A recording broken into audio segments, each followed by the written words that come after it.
Hello, and thank you for joining us today on this new series of webinars that we're going to be doing at HiveIO. I'm a new face, you've probably not seen me before.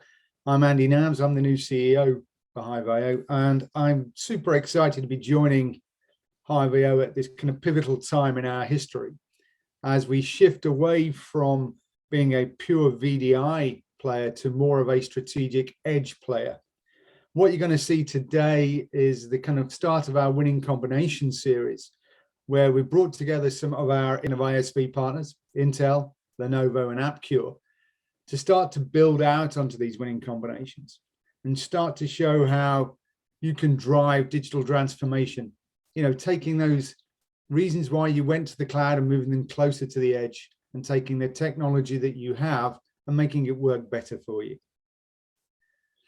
Also, I want to try and bring out today, with the help of some of my colleagues, our Hive 2.0 launch, which is going to happen in March, and some of the new exciting features that will actually be coming to market then, which will allow you to become more adaptive, work with the likes of AWS, Red Hat, and Azure, and start to work close with that public cloud and bringing workloads out. With the launch of 2.0, we're going to be launching something called the Edge Virtualization Platform, or EVP.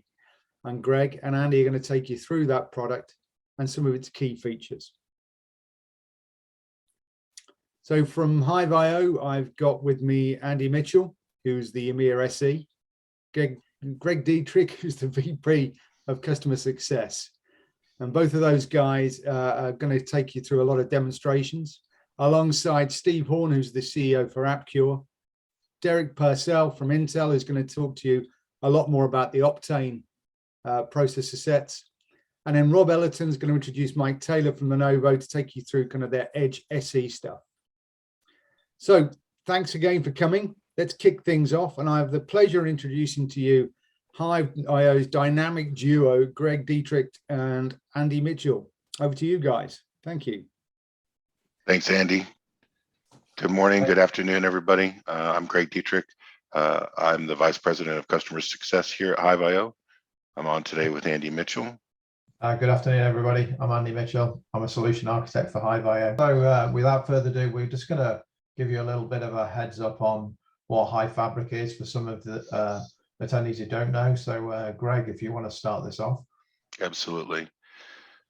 I'm not going to read to you the what is Hive Fabric, but I'll give you a background on where we came from. And essentially, Hive Fabric was created on the heels of frustration with legacy virtualization platforms. These platforms tended to be a little bloated and very, very complex, often requiring, highly performant storage and highly specialized skill sets. Whereas if you take Hive Fabric in its Hive Generation 1 first generation platform, it was really designed with simplicity and consolidation at its core. And what I mean by that is we designed Hive Fabric such that every single node that you deployed, node or server that you deployed with Hive Fabric, had the entirety of the software platform. So essentially, you could treat a cluster almost like a RAID set of disks. If you had a host failure, throw it out, put another one in, load the OS, and it would inherit the rest of the configurations from the cluster. And really, that was the goal for first generation Hive Fabric. But with industry trends now bringing about some very specific challenges, we also think Hive Fabric is well suited for that as well. We're seeing a change in landscape today. What we're seeing out in the industry is this cloud first strategy and this ever increasing demand to put workloads where the data is being stored, which this is driving the desire for edge computing. So we would like to dig a little bit deeper and tell you about Hive 2.0 and how we address this, and really sort of position how we're working with our partners. We're going to really move forward to this new market and exciting future. So this represents Hive 2.0, our edge virtualization platform. And really, this is the culmination of our first generator product, really perfecting virtualization at its core, whether it be VDI or server virtualization, and remote access for everything from VDI guests to physical assets sitting in your offices, right? what differentiates us now as a Hive 2.0 play is that we've really tackled a lot of the challenges that are out there from the edge. We talk about, challenges from the edge are all about data protection. It's all about network resiliency. It's all about maintaining operations during disruptions in those network connections. So if we take our Hive 1.0, our first generation platform, which included everything VDI, from the hypervisor to the orchestration and provisioning, VDI and server support, as well as integrated gateway for accessing all those remote resources. If we take that and kind of boil it down, it really is the complete micro virtualization platform that is perfectly positioned for operations at the edge. It really served as a building block for us to move on to this Hive 2.0 or edge virtualization play. Here we tackle some of the edge challenges straight on, right? It's all about surviving in a distributed organization deployed over data centers, robo, edge, IoT. It's about having a cohesive solution that stays online and accessible and manageable throughout that entire architecture, right? Yeah, Hive great. 2.0. Yeah, Greg, can I just chip in there? And I think Sure. picking up on those points, Greg, you're quite right. So what we're talking about with Hive 2.0 is we've done some engineering changes under the covers, which are going to be the foundation of the future. And some of these changes we think are dramatically going to change our capability and approach to virtualization in the future, meeting some of those needs that Greg's just identified. We're talking about single locations, the head office and the cloud, where our clients are looking to manage their head office deployments, but at the same time looking at how we can deploy to these remote locations. But our engineering changes are going to allow us to allow our customers to consume, deploy and set up much simpler. We're looking at new licensing models, and Greg and myself have been working closely on how we can actually adapt our platform to make it a single collaborative platform across the edge and the core. Greg, is there anything else you think that picks up on those key points? Yeah, I think organizations often talk about this cloud first strategy and this journey to getting in the cloud. But when we look at it and we look at the requirements from the edge, we look at the latency requirements for our application set, right? The accessibility, right? The inability to survive during network outages.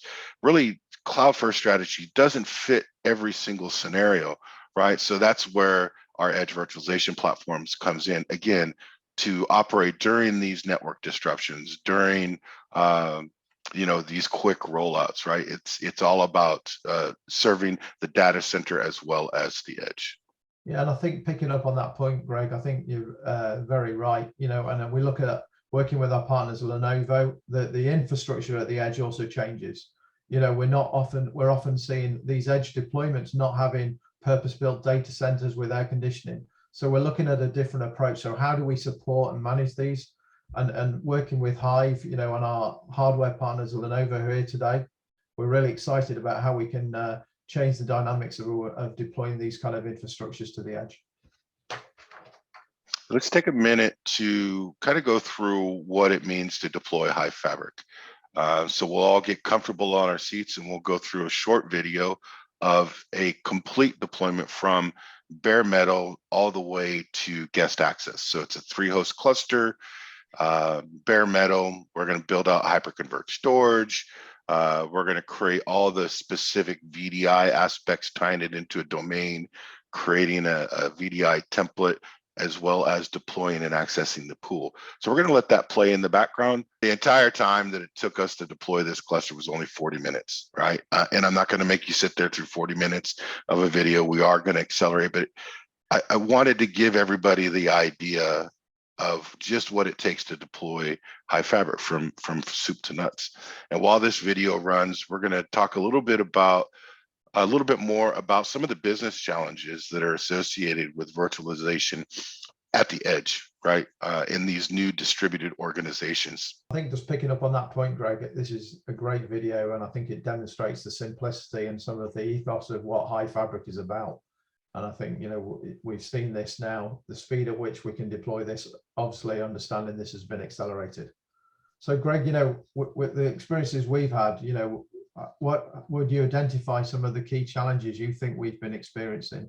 Certainly some of the last couple of years that we've been having and what we've seen in the market. What are the biggest things and challenges you see? Sure, and I don't necessarily want to reiterate the technical challenges. I think we all understand the technical challenges of going to the edge or managing or running a virtualized environment. I'd like to talk a little bit about the business challenges, right? So talking about operations, time to value, that sort of thing. So I think first and foremost is all about your golden image or your template and the image management, right? And Steve's going to add some color into this a little bit later with appCURE, but really the management of that golden image, we all know that the key to VDI is your image, right? You can have the best hardware, the best network, the best infrastructure, but if you surround it with a crappy template, it's just not going to work, right? So really the key is to template image management is controlling the number of applications that get added, controlling updates to that template. What we see more often than not is that the image has a tendency to bloat, right? So whether through standard operations from your end user or loading application, Windows updates, that template will bloat. It will cause your storage to fill up, right? And in an environment where we're providing storage and memory, you know, that's not something that you want to have to deal with. Legacy applications is another big problem that we run across with our customers. You know, many of our customers struggled with the whole Windows 7 to Windows 10 migration, primarily because of application readiness, right? Making that application that really wasn't supposed to run on anything past XP, Windows 7, and then making it run in current operating systems. And again, Steve's going to add some flavor to that in just a minute. Secondly, the end user experience is another key focus, and I think where a lot of vendors have missed the mark, right? There's a lot of emphasis on end user experience, and people out of the gate immediately think it's your end user accessing the guest. And while yes, that's an important piece of the end user experience, another part is the administrator, right? We have to take into consideration the administrator that's running these systems. We have to make that simple, consolidated, right? It needs to be effective. It needs to be resilient. So when I talk about end user experience and the performance they're in, it's really about those two specific groups of users. I think about deploying desktops, right? I can't tell you the number of times back in our past, Andy, where, you know, we've gotten the storage outlined, right? Software defined storage, RAM accelerated, and oh, well, let's wait to deploy this pool. It's going to take us, you know, an hour and a half. Let's take a break and come back. I think, you know, it's a good point, Greg. You know, the performance, and we're going to pick up this a little bit later about performance. You know, the demands for higher performing applications, data and transfer, and we're going to go through how we're addressing some of the performance needs of the future with both with our partners Intel and what we've done there a bit later.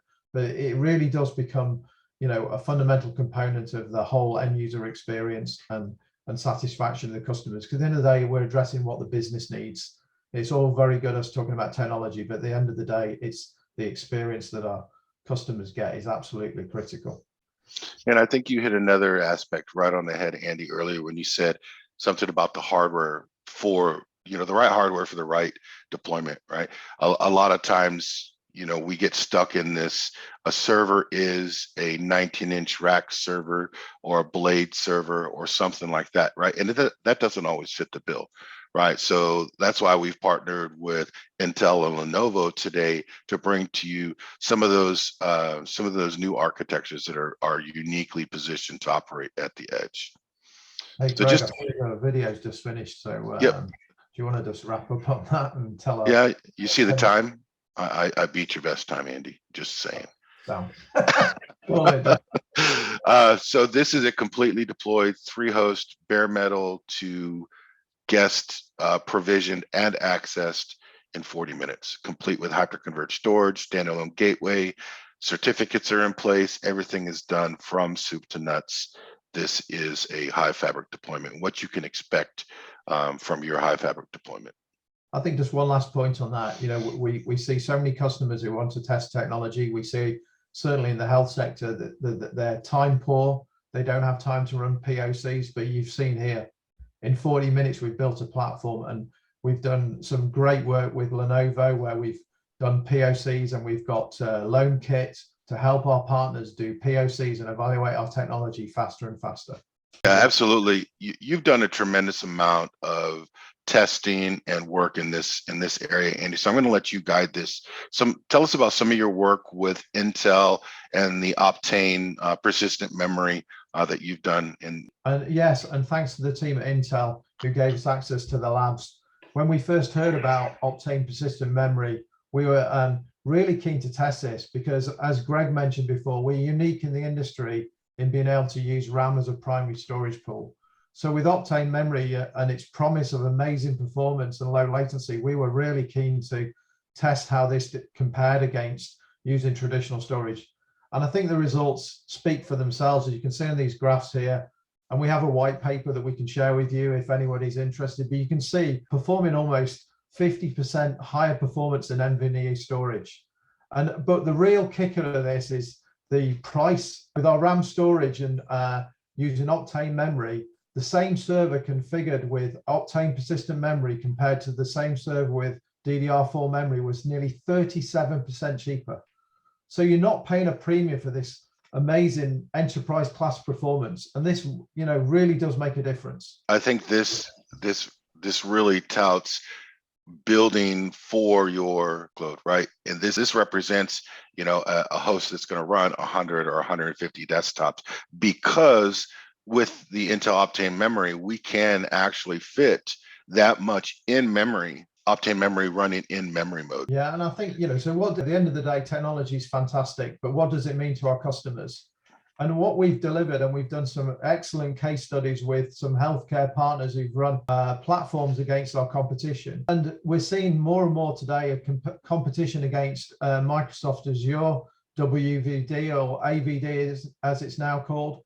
And just to point out, that AVD desktop is a shared desktop. It comes with pretty low IOPS. It comes standard out the box with only 220 hours. So you have to increase the hours. We don't work 9 to 5 anymore, as you know. And when you start changing them, they're just comparing apples for apples. The price of an Azure desktop that to compete with the same performance we can deliver with Optane is nearly 5 times the price. So, you know, the difference to our customers is phenomenal. And we really think this is a game changer. And I know Derek's going to cover off exactly what this technology does a bit more later. Let's dive in a little bit more, Andy, to Hive 2.0 and some of the features that are uniquely positioned to tackle these distributed organizations. So we've talked earlier about kind of the common challenges with edge computing being network connectivity, data protection, being able to license at scale. Right. So we've talked about those challenges. I want to dive in a little bit deeper on how we solve some of these problems. To alleviate some of that network disruption, we've created what's called an offline or sync mode. And essentially what this is we can take our host and put it in pure mode. And once a host is in pure mode, it thinks it lives at the edge. Right. So it could be in a robo, an edge, an IoT gateway. It can be anywhere. Right, but it thinks it's running as a peer. So any workload that's deployed to it automatically gets put into a schedule of syncing its delta changes back to the hub. So at any point in time, if you have a disaster at the edge or that hardware dies, you can be your disaster recovery prepared. All you've got to do is shift your remote access to the piece that lives at the data center, and you're back up and running until you can replace the hardware. So I think that's one of the key challenges in the way that we alleviate those network constraints. Another key part.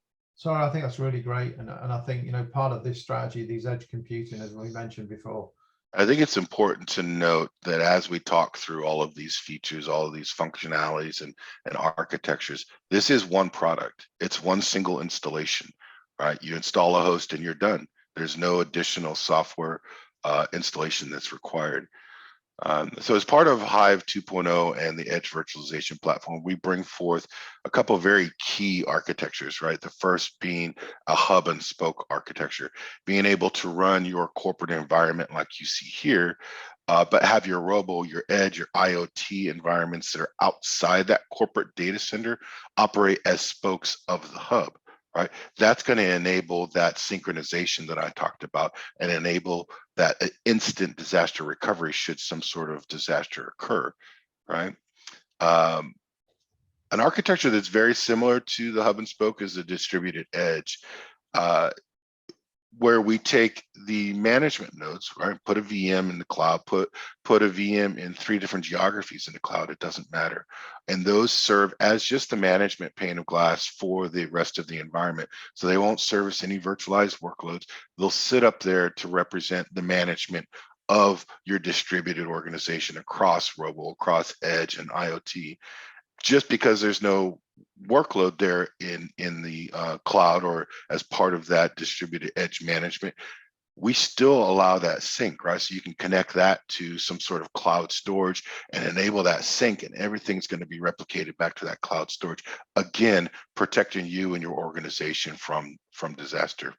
I think that's a good point to finish off, Greg, because that centralized storage will form part of our strategy to deliver applications. Final point really is really key. We think the future of deployments is going to be making it easier to consume, to set up, and just take our products. And our new licensing model will not only allow for consumption-based licensing, but pre-installed fabric on hardware devices from Lenovo.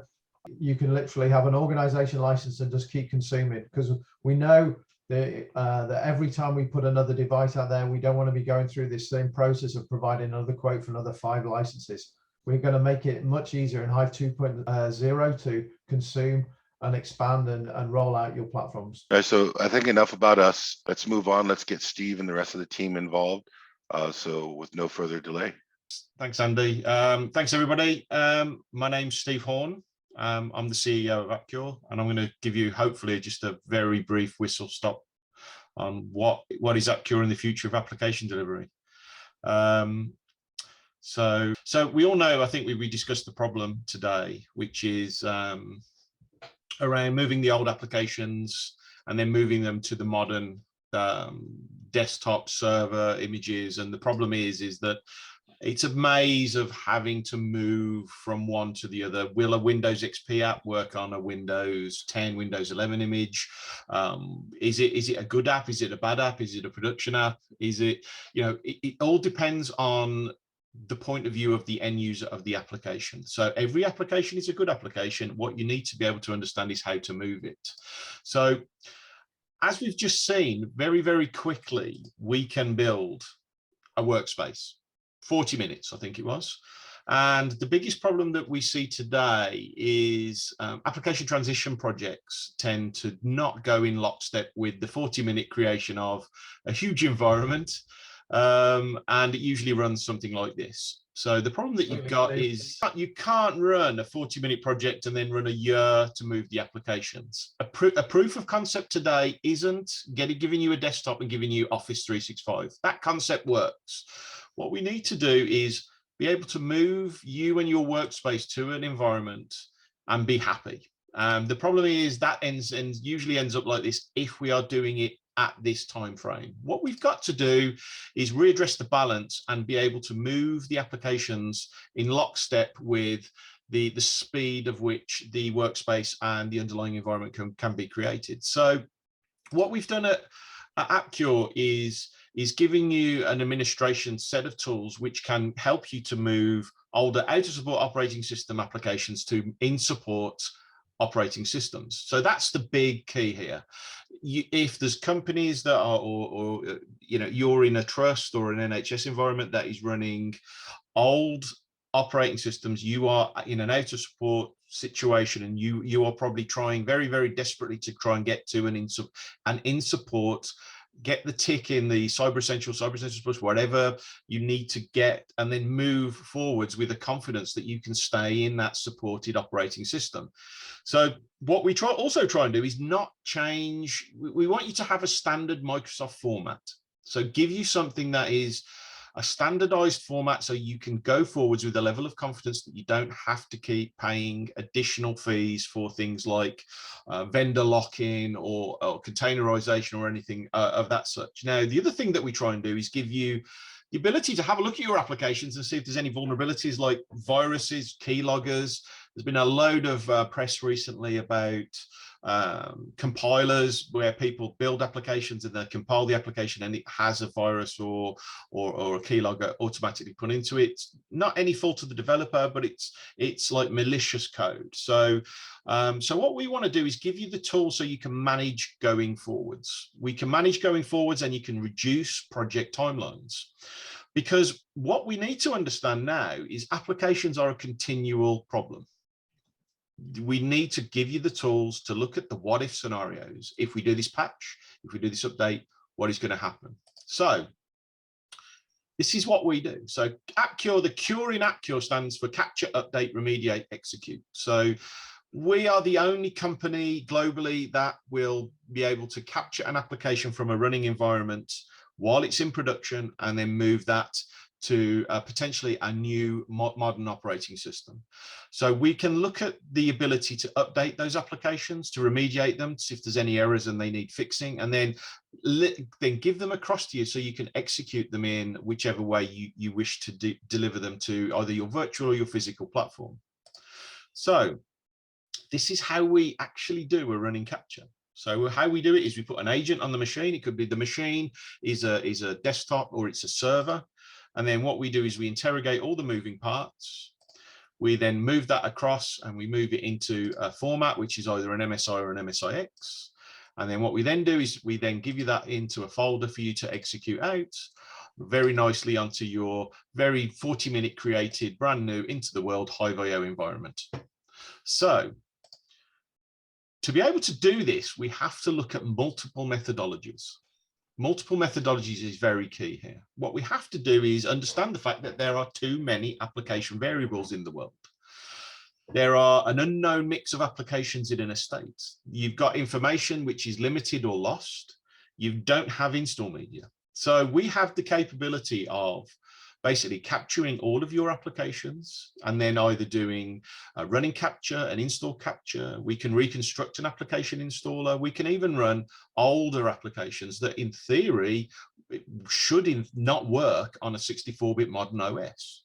And what we try to do is do this so quickly that we actually follow the 80-20 rule and the time to failure. What we want to do is get the easy applications done quickly so you can concentrate more effort around the applications that need a human interaction to fix them. So, but what we say is get as close to 100% with all technologies available. So Steve, just tell me, so for our customers who've got legacy applications, what I'm seeing here is that there's basically a number of different options that will guarantee that we can almost capture most applications. Is that right?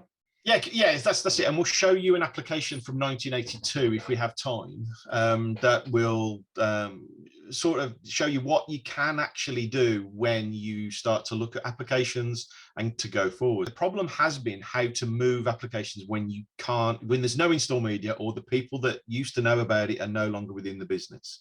So this is where we absolutely can help. And what we do say is, if you've got install media, no install media, it's not really a problem. There's always a way to actually move the application. And that's why we have a number of different methodologies. So that's day one. We get you to production. So you're nicely on your new environment and you're working happily. And then all of a sudden, day two happens. Day two is the Patch Tuesday, every 6 weeks, the browser updates, the Office updates, the now annual OS updates, as Microsoft have just changed the cadence from 2 a year to 1 a year. And this goes on forever. Now, this is how do we understand how the applications will potentially be affected if you have to do an update to the underlying OS. You need to be able to now plan in advance. So you can say, right, these are our core applications. We've tested them. We know these are going to fail. All the others are going to work. But we have fixes for the ones that are going to fail so that we can continue to do the patch Tuesday. We can do the security update and the applications can be updated at the same time. You've done all of this.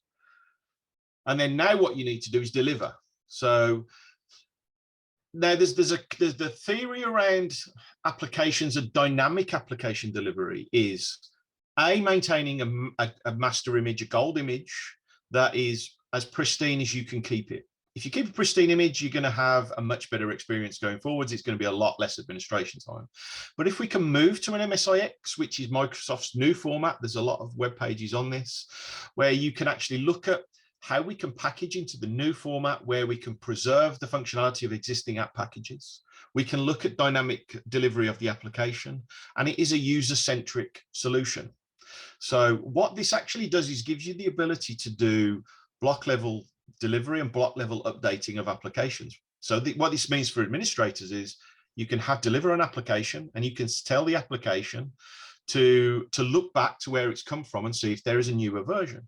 This is all self-contained in its own environment. So you have your own file and registry contained in its own package. And the OS manages shared files across apps. So what Microsoft are trying to do is actually deliver one format to go forwards with. So they've learned from all the, MSI, from AppV, from all the other formats. And what they're now trying to do is deliver a format that is better for everybody. And if you can get to MSIX, what this also leads you to is the ability to do what's called MSIX appAttach, which is Microsoft's application layering technology, which uses the MSIX format. So what this basically means is you can now, if you can get to the hybrid approach, deliver a new format for all applications with control and standardization. You can put firewall rules and security based in the application, not around the application. And we can give you simplified updating around the application estate. What we also means is because it's appAttach, we can mount not apps, but images. So virtual drives to virtual and physical environments. We can reduce the number of master images to a minimum. We can lock the application delivery down. We can have a group policy control of read and write. You can actually deliver to domain and non-domain joined machines. But what this will do is three things. It will increase user experience, simplify the creation, and reduce administration time. If you can get those things right, everybody wins. The users win, the administrators win, the business wins. So this is where appCURE and HiveIO can actually try to bridge the gap between virtual and physical. If you need to deliver to virtual, deliver to virtual. If you've got users that need a physical device, deliver to physical, deliver them the same on both. They get the same experience. It's a unifying experience.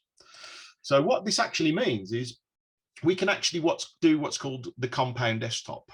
So the compound desktop is you create a profile, you have an OS, you have your applications. And what this actually does is when a user logs in, they get their applications delivered to them at a point in time based on where they're going to access them from.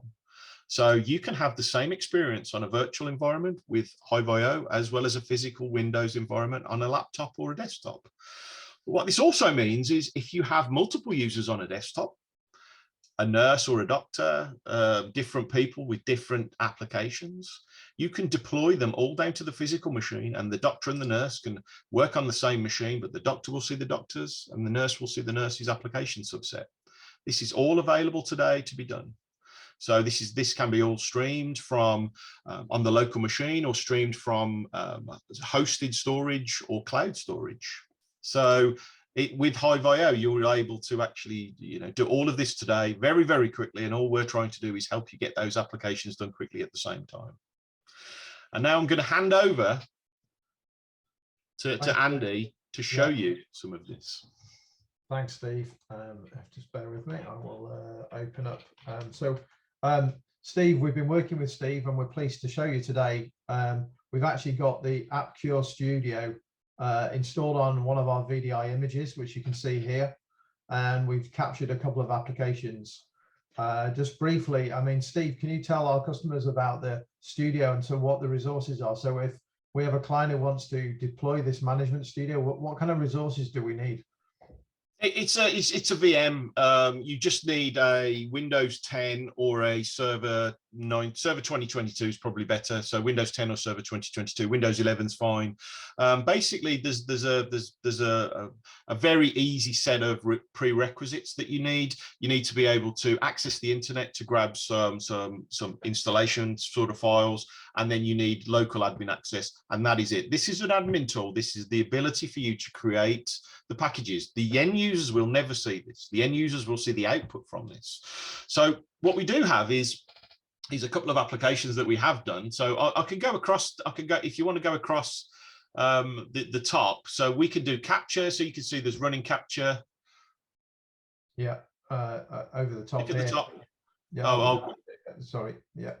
So if you're on capture, you can do capture on a machine. Now, capture is actually an independent application because you may have to go back to Windows 7 or Windows XP or Windows 95, or how far back you need to go is how far back you need to go. So we have done really old applications. Then what you do is you bring it to this machine to package it on the required target environment. Then what you can do is, as you can see here, we've got appCURE capture, which is running capture. We've got appCURE, which is another technology. We've got conversion of appv to MSIX. We've got install capture. There's a lot of different capturing technologies here to try and take your application and move it forwards. If we go to remediate, then what we do also have is the ability to create the disk formats to do MSIX app attach. So what you have today is the ability to do VHD, and you also have the ability to do what's called the composite file system, the SIM image. The SIM image is based around, it's a flat file, it's secure. If you've got applications where you want to be really secure, do it as a SIM image. Nobody can edit it. It's read only. We can revert back from a SIM to a VHD, so you can edit the package. And then if you want to execute, you can basically just deploy the application out. It's an app at the end of the day.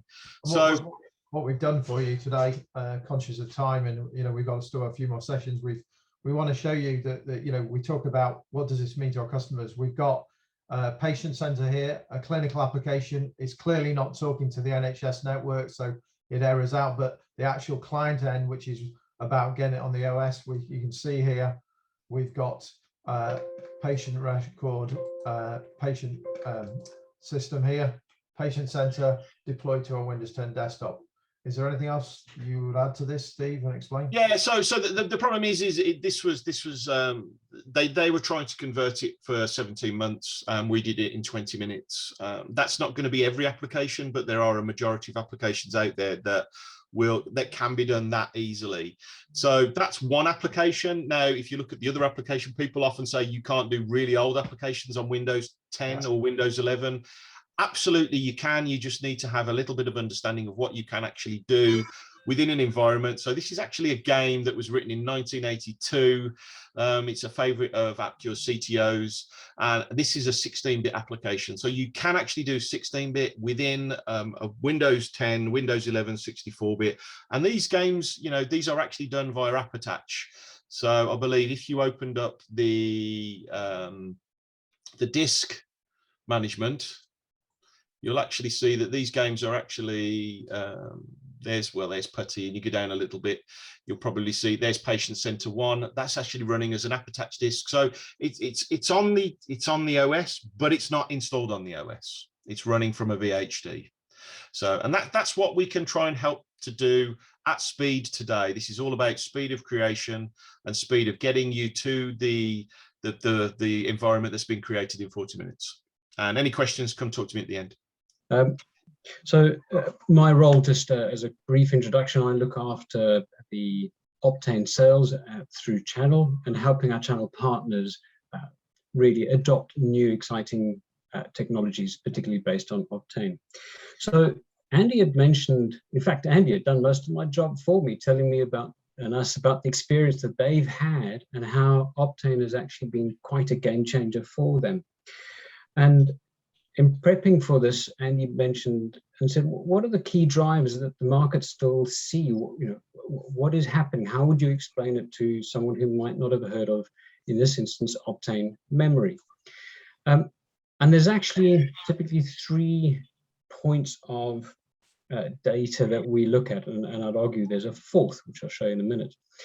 And the first that is that compute is driving and growing that acceleration. Just look at the number of cores that people see.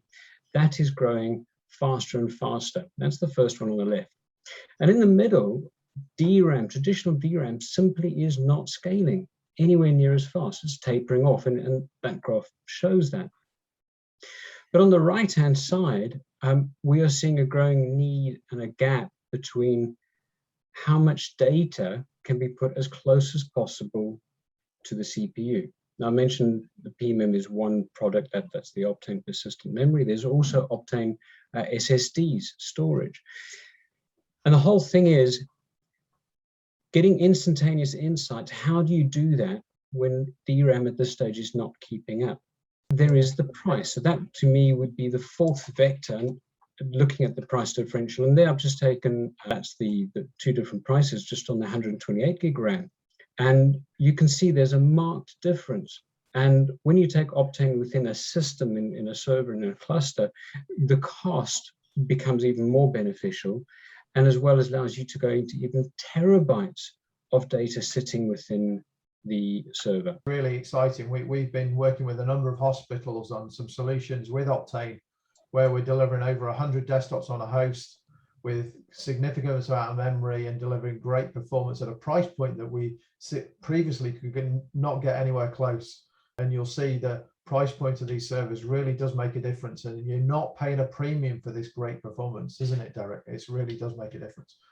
Absolutely, and this is also what we are seeing as it translates into actual use cases. And I'll get onto the sort of the ecosystem and how I'm very pleased to see that in a relatively short space of time, how that technology has just leapt across that chasm of new innovation. So this goes back to what is that gap that we are filling. And really it's about bringing faster time to insights, better decision-making capabilities, better utilization of the CPU and the infrastructure investment that has taken place. And it balances the performance, the cost, and the capacity through these new data tiers. And what Intel provide is obviously the hardware, the technology behind this, but also tons of software. And so many people think of Intel as hardware or just a CPU, and Intel is way much more than that. And that software includes the software development tools for the ISV community and for the likes of HiveIO, who've gone on to do brilliant things with Optane. So this slide is growing all the time. You've got HiveIO sitting right in the top there amongst a number of other partners, ISVs, MNCs that we're all very grateful and pleased that they're part of the family we're called together.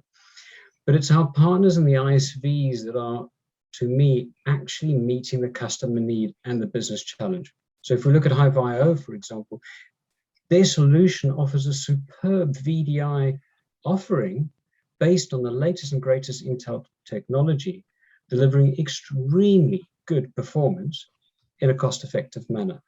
And at this point, actually, I just want to give shout out to two of my colleagues, Alex White and John Wilkins, who at Intel kind of worked in the very early days with HiveIO to develop and nurture the relationship that we enjoy today. Thanks, Andy. So thanks everyone for your time today. So Mike Taylor and myself, Rob Ellison, we work for Lenovo's Data Center Solutions business in the UK. And I think the things I want to get across today, really, in summary, is I think the first thing is HiveIO's 2.0 hub and spoke approach really lends itself to Lenovo's approach, covering this whole solution from data center right through to the edge. The other thing really is that we're going to demonstrate is that the combined offering between Lenovo, Hive, Intel, and appCURE means that the NHS can get solutions right through from the data center all the way through to the GP practice and the drop-in centers as well. And the other thing really Mike's going to cover is our joint pre-configured t-shirt size solutions, which we provided. They've been load tested, which means you can get an accurate view of the number of users we can cover on each solution. And these will come pre-built from plant to enable you to deploy them in the minimum time frame. With that, I'll hand over to Mike, who's going to go through the elements in more detail. Yeah, thanks, Rob. So that is the SE350 Edge server from Lenovo, and I'm going to talk about it in a little more depth, just in a few slides' time. I just wanted people to get a sense of how big it is and where it can sit in a non-traditional environment. For those of you who don't know, Lenovo is we have a heritage in a lot of areas really, but the Infrastructure Solutions Group, as Rob was saying, is focused on the data center product set. So really, from a hardware perspective, we operate in two separate areas: the traditional 3-tier server storage devices, which power the bulk of your traditional data center, and that's the ThinkSystem brand, and then into what we sort of see as next generation IT. So it's built on the same technology, and we'll cover it off in just a second, but it's focused on solutions. So as Andy and the guys have been talking about already, it's not just the hardware and it's not just the software. It's bringing everything together to provide the best solution for all of our customers, really. And xClarity down the bottom there, that is the Lenovo Systems Management tool that sits behind it all and helps integrate things and helps you as a customer manage and maintain everything. The principles behind the technology that Lenovo brings to the market, it's simple, but it's important stuff.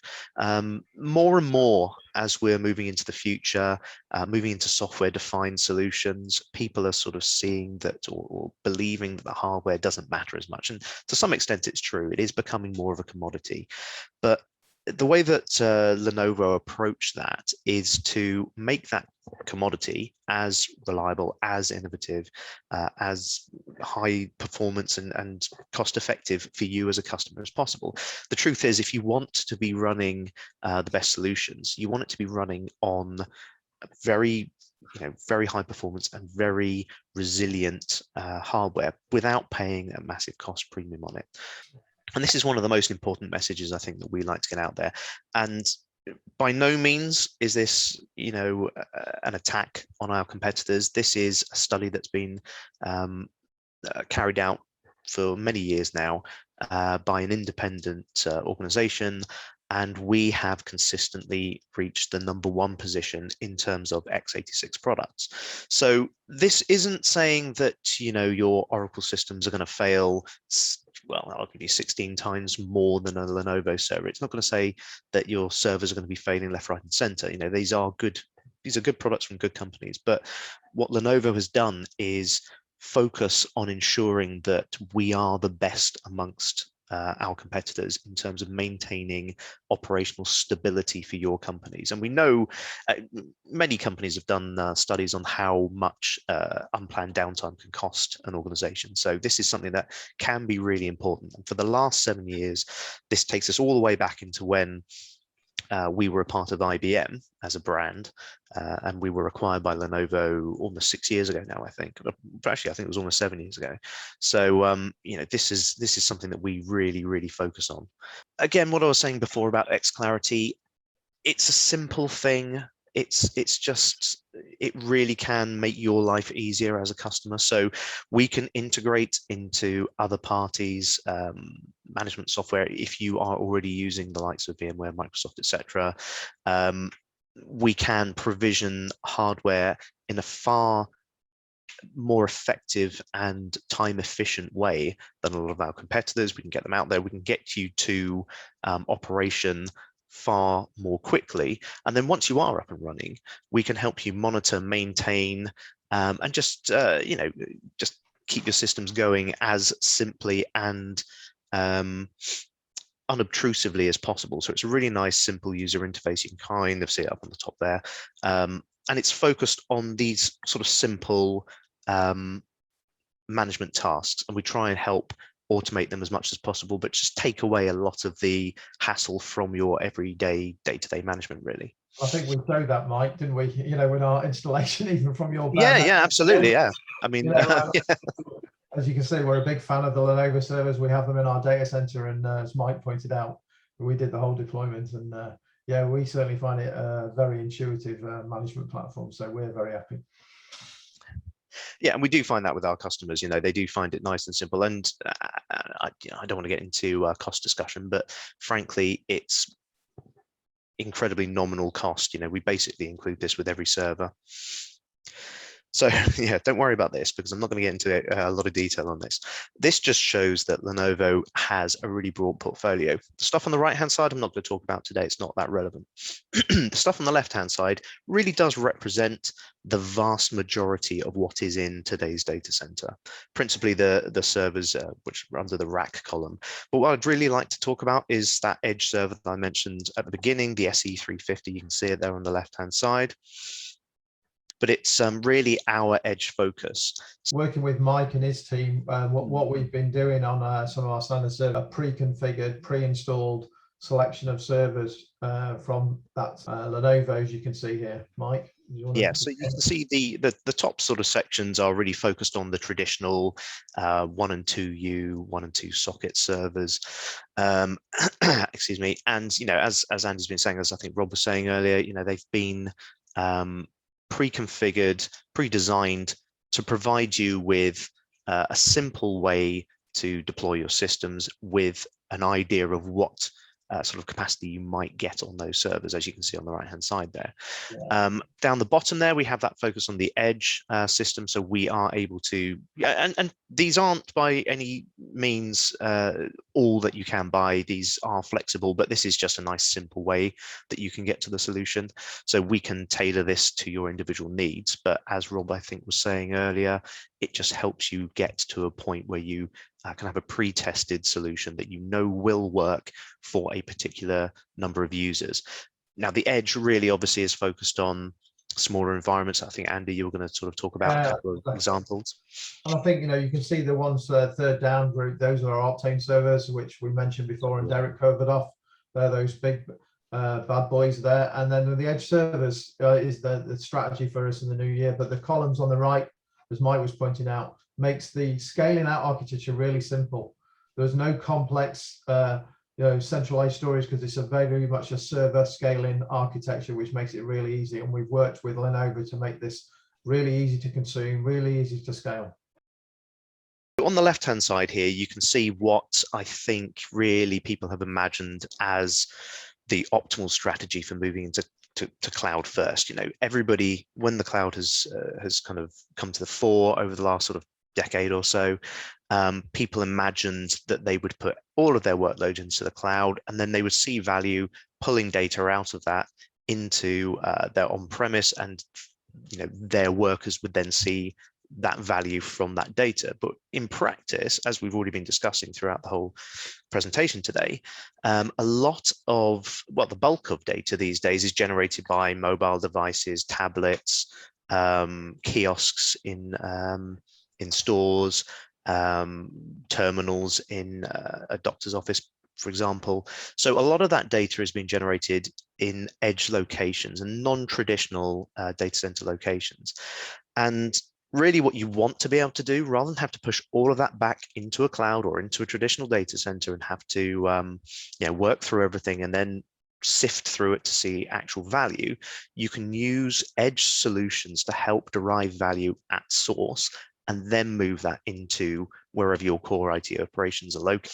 Kind of how I guess we see that now. So down the bottom, probably less relevant for us as such, but you know, smart devices, as I was saying before, you might have RFID tags, you might have excuse me, smart appliances generating data, but then all of that pushes into the edge locations where that data can be processed, it can be analyzed, it can be sifted for value, and then that can go into your cloud environment, or perhaps your traditional data center environment, and then your traditional environment can then blend with that, so you can maintain a hybrid environment if needs be, to actually, you know, once you've seen that value, once you've taken the data that you require, you can then process it and make that into something new. We're really excited about with Lenovo, we can help our health customers go from the core to the edge and beyond, really, and our platform will allow us bringing together all the different solutions from Lenovo, and applications with appCURE, and really the technology to bring this all together as a winning combination. And it really is an exciting time, and we're really looking forward to next year when you'll see a whole range of new strategies and initiatives around this technology. Yeah, the SE350, it's as I said, we've seen this requirement, this change to edge requirements in the market, and in order to meet the need, we have engineered this particular product here, which has now been out in the field, I think, for 2 years. It might be 3 years. It's hard to tell. Over the last couple of years, they seem to have flown by. But it's specifically designed for those non-traditional environments, but without compromising on that quality, that performance, resilience, etc. that I was talking about earlier. You know, you've got an Intel Xeon edge processor in there.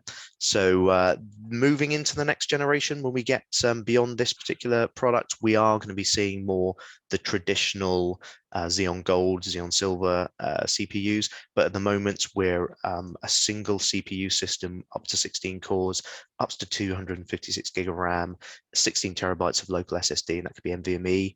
But it's more than just that. It's a ruggedized system that you can see down the bottom there, fit into any, from heavy industrial into retail, office environments, wherever it may be that you would actually require these systems, perhaps vehicle mounted. I think, just bringing on top of this, our Hive Fabric platform is such a micro virtualization platform. We're ideally suited to drop onto a single server. Historically, you could never do this with the virtualization platforms. You'd need more infrastructure for the management than this box has in itself. And this is why it's a marriage made in heaven. We really were great, and we've got an exciting proposition around Edge with Lenovo with this server. Yeah, to kind of go along with what you're saying there, yeah, it shows that Lenovo really is focused on the hardware and making it as good as we possibly can. But I think, if this presentation today shows nothing else, it also wants to work with our partners to provide the best solutions for our customers. So Hive, Intel, we've all come together and appCURE to have, to provide the best solution for our customers on the best hardware product that we can put out there. I would like to cover off, as I said before, you can support the GPUs in here. The systems can quite literally go anywhere. So you can see it mounted on the wall on that one picture. It could be on a desk in another one. It can fit into a rack. It's only a little bit larger than a laptop. So you might think it's easy to steal, but it is also highly secure. So if anyone tries to even remove the casing, it can lock the system down, completely encrypt it, and nobody but you as a systems administrator can actually recover that, or even Lenovo. So if somebody does manage to get off with it, then they've managed to take themselves an expensive brick, essentially. And the last thing I would like to say is connectivity. While it can support, that's right, Andy. While it can support wired connectivity, 10 gig, 25 gig, whatever it may be you would like, it also has Wi-Fi connectivity, but also mobile connectivity, so 4G and even 5G. So these things can go anywhere for pretty much any customer's requirement. That I will stop at. Yeah. So I think it is exciting. I think we all know the onset of 5G is going to transform the market for IT. We're seeing this rapid growth of IoT industry, and this is stimulating the requirement to put workloads and applications nearer, as we've presented all the way through the webinar today. Firstly, I'd like to thank all of our ISV partners today, Lenovo, Intel, appCURE, for providing the content and the speakers. And I'm sure that everybody will agree, we're starting to show that how working in harmony, we can bring together exciting, innovative ways of delivering, workloads from the corporate data centers outwards towards the edge. In fact, what you've seen today and heard today is the starting point of our new pivot strategy that we have.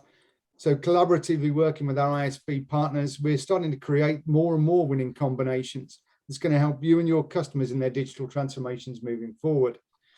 So as we move now probably more into more uncertain times, and we see probably the need for more remote working becoming prevalent, we're going to start working with appCURE. We're going to start working cleverly with Lenovo and with our friends at Intel to start bringing you more reference architectures that you can really take off the shelf and literally turn on, activate, and consume moving forward. One of the things that we haven't touched today is probably the consumption-based licensing, which will be a part of 2.0 as we move forward. Again, thanks for your time. Thanks for this. We're going to start running a lot more of these webinar series now through the next quarters, where we start bringing more and more of our partners together. So it just leaves me to say thank you. Thank you for your time. If you've got any feedback, just pop it up there on our website. Thank you very much. Have a good day.